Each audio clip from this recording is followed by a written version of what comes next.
to chemistry, and today we're going to look at some separation methods that we can use. Okay.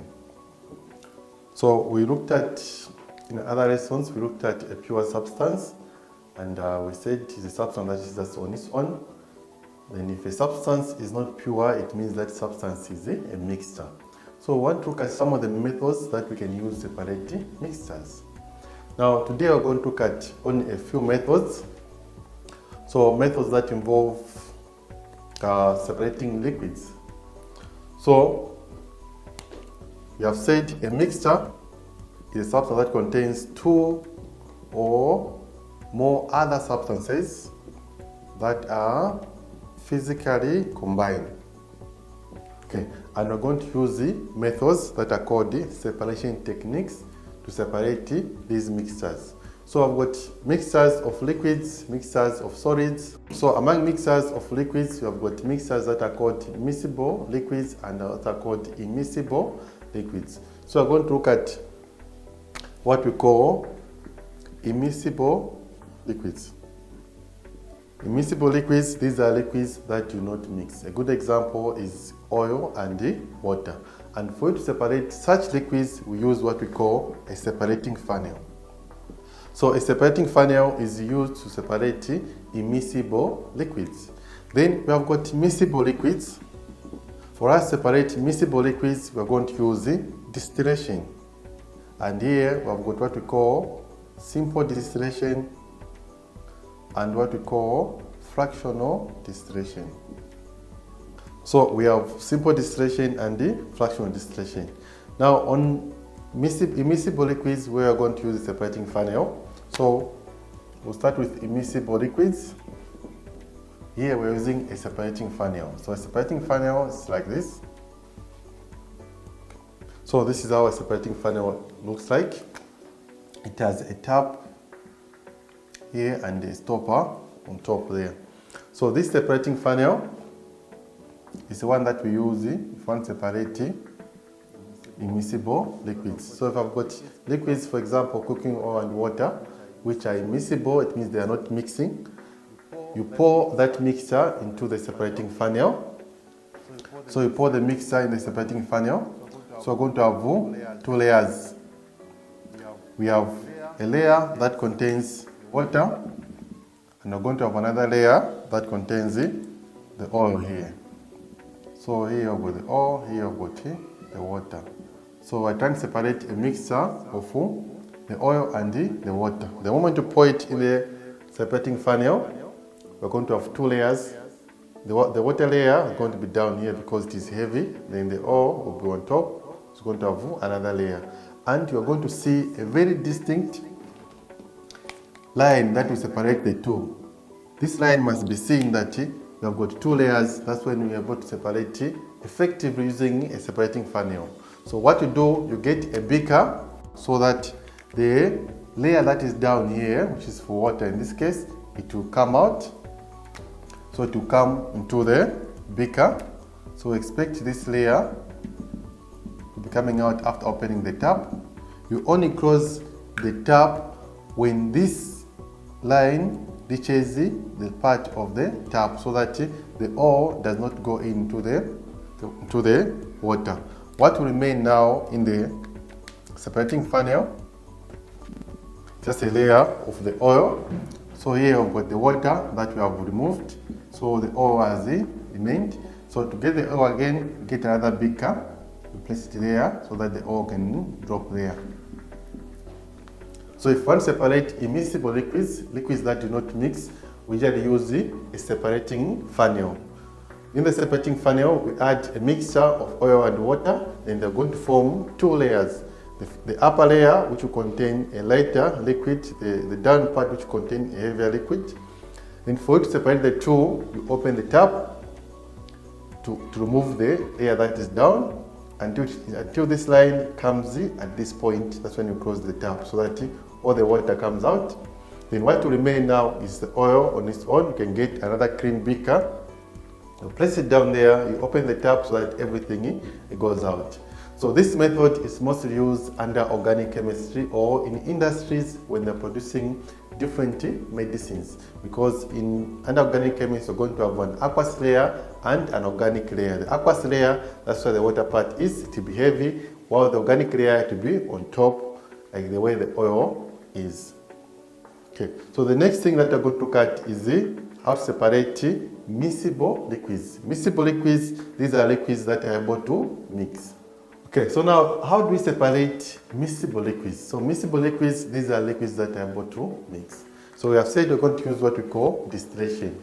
Now under distillation is a method in which you boil a liquid, then you condense the vapor. So you are heating a liquid so that it boils. When you get the vapor, you condense it, it comes back to liquid. So there is simple distillation and there is a fractional distillation. So we're going to look at first simple distillation. Simple distillation is used if you want to get a liquid from a solvent or from a solution. So you're getting a solvent from a solution. So you have a solution, for example, a salt solution, and you want to get the solvent from that solution. What are you going to use? We're going to use simple distillation. Or if you want to make distilled water, we use simple distillation. So now how does this happen? So what we have is, simple distillation, we use it to separate miscible liquids, and in this case, this is how the setup will be. We are going to have a thermometer. The thermometer is used to measure the temperature or the boiling point of the substance that you're going to be distillating. So here I've got a mixture, say salt solution. So I've got salt solution. So here I've got we are heating. So we are heating. You can either use a spirit lamp or you can use a spirit lamp here in order to heat up the solution. And this one is called the Liebig condenser. The Liebig condenser is to condense the vapor that is coming into the liquid. So this part is the vessel which are using to obtain the distillate. So here the condenser has got two pipes. The upper one is where the hot water will be coming from. So here the hot water out, here the cold water in. So we connect the pipe from the tap to the condenser, then from the condenser here to the sink. What we are trying to do here, we are using the cold water which comes from down here to make sure that this pipe on the middle is very cold in order to condense the vapor that is coming out from the salt solution. That's why it's very, very important for you to put the cold water pipe down here than on top here, so that there is efficient cooling of the vapor. Now here, what will happen is that when the solution starts boiling, this one will measure the boiling point. At the boiling point, the temperature here won't be increasing, it will remain constant. So here I've got salt solution. We want to obtain water. So the water will be obtained here. So the vapor will be going up. When it reaches the condenser, it will be condensed from being vapor to liquid. So it will come down here into the water. This water is called a distillate. So we have this setup for simple distillation, where we've got a thermometer which is used to measure the temperature at the boiling point. Then we've got the salt solution which we're trying to get the solvent, or we're trying to get water. Then we've got the condenser, which is called the Liebig condenser, which is used to condense the vapor to liquid. And the condenser has got two pipes. Down pipe is where you connect the cold water from the tap. Then the upper pipe is where you connect the pipe that goes to the sink. This pipe here, the down pipe here, you must make sure that it is connected to the cold water so that there is efficient cooling of the vapor that comes out from the salt solution. Then the water that you obtain, the general name we call it a distillate. Okay, so this is how we use separative miscible liquids. Now in cases where in a school laboratory you don't have a condenser, how can you perform this type of distillation? In that case, what is a simple one? We get a round bottom flask, then you connect pipes which are delivery tubes. So to a test. So here I've got the salt solution. This one must be closed. Make sure that it's closed. No air is passing out or getting in, but that all the air is going through the delivery tube. So this is the salt solution we're trying to get the solvent from. we heat up this thing. So here we are heating. So when you are heating, the vapor is going up. So the vapor goes into the pipe and it comes to the test tube. This test tube must be put in a vessel that contains cold water. So this vessel contains cold water. So when the vapor reaches this, because this test tube is very cold due to the cold water, the vapor will start condensing into the test tube and we'll get our water, which is called a distillate. So if you have a condenser, we can perform simple distillation in schools. If you don't have a condenser, you can use these simple ones, which everyone can do as long as I've got the round bottom flask, you have got a vessel like a beaker, you can use a beaker. And this one is a test tube, and I've got some delivery tubes. The delivery tubes must be very, very small so that all the vapor that comes up must go in until it reaches the test tube, which is cold because of the cold water that is surrounding it. So this method is very easy to do. You can even use a colored substance so that the children are able to see exactly or you're able to see exactly how it is produced this side. So the next method that we can use is the fractional distillation. So simple distillation is used to separate miscible liquids that have got different boiling points. So the boiling points for these must be bigger, more than 20 degrees Celsius in difference. So they must have a bigger difference. Now, what if these compounds, they don't have big difference in boiling points? So instead of using simple distillation, we're going to use fractional distillation in order to come up with a method that will give us a better way to separate miscible liquids that have got cross boiling points. So now we're going to look at fractional distillation. Simple distillation, we have seen that we can use to separate liquids that are miscible. But again, fractional distillation is used to separate liquids that have got cross boiling points, which simple distillation cannot do. So fractional distillation is an upgrade for simple distillation. We are going to include now what we call a fractionating column. So here, this one is used for liquids that have got cross boiling points. So I'm going to give an example.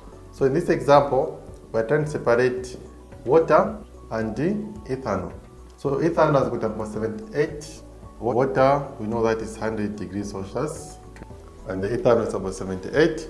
So we're going to separate the two. So we have got a mixture of water and ethanol. And we know ethanol, the boiling point is 78, while water, the boiling point is 100. So we separate the two. Now, how do we do it? How is the setup for fractional distillation? So under this one, we have now included what we call a fractionating column. Okay, so the setup is like this. Here, I've got a mixture of water and ethanol. Remember that these are miscible liquids. You cannot see the difference when you mix ethanol and water. That's why in most cases, people that take alcoholic drinks, they add water there because you cannot see the difference, which is not a good thing.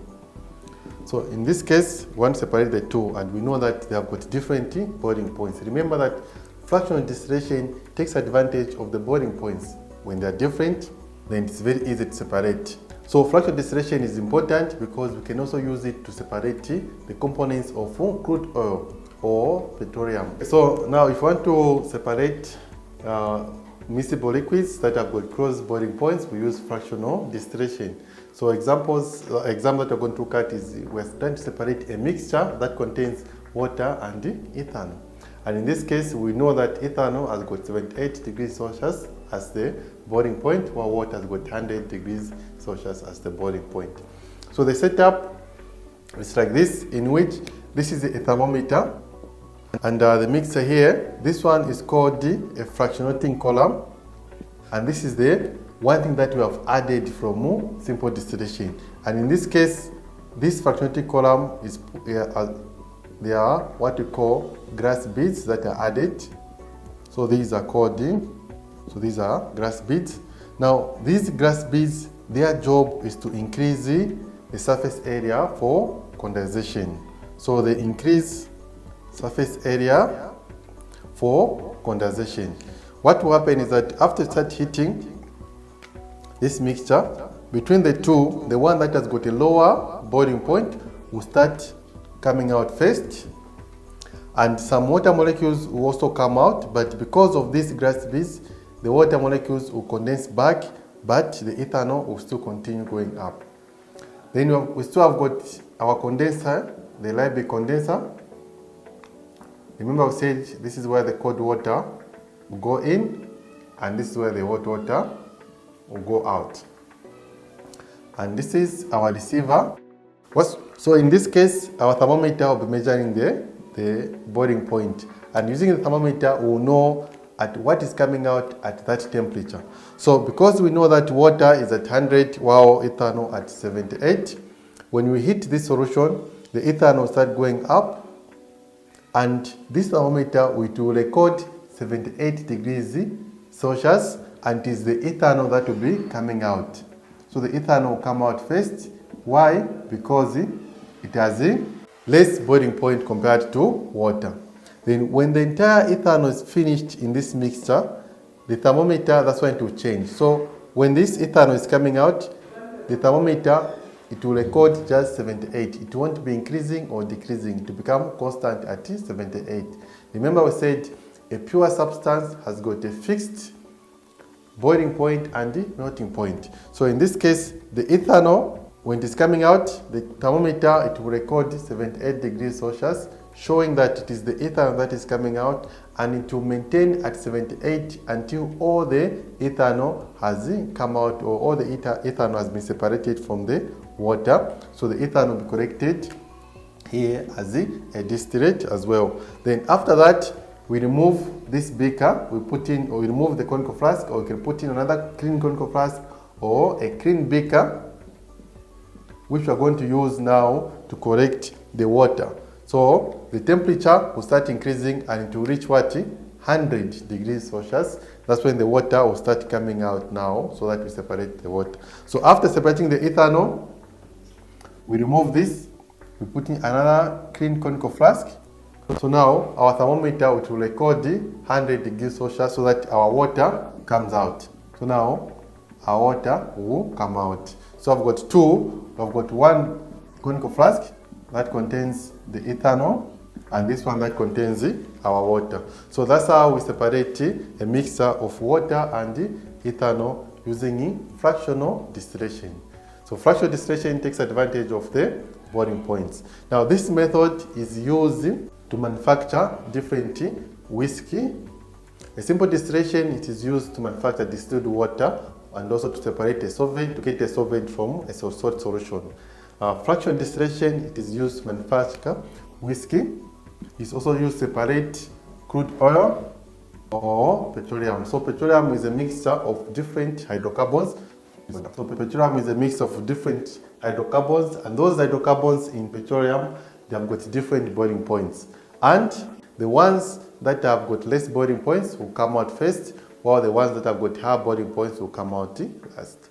That's how fractional distillation is used to separate miscible liquids that have got different boiling points, but the boiling points, they are close to each other. Okay, so this is how we separate liquids from miscible liquids like water and ethanol. Thank you.